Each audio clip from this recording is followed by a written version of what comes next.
आपण बघत आहात DPA न्यूज मराठी, शोध सत्य बातमीचा। नाशिक शहरात मागील काही दिवसांपासून पावसाने विश्रांती घेतली होती, परंतु आज नाशिक शहरात पावसाने जोरदार हजेरी लावल्याने चक्क नाशिक शहरात मुंबई-आग्रा महामार्गावरील उड्डाण पुलावर नदीच्या पुरासारखे पाणी साचले।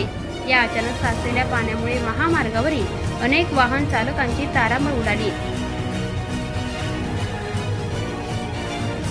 या पाण्याचा वेग एवढा होता की काही वाहने पाण्याच्या प्रवाहाच्या दिशेने लोटले जात होते।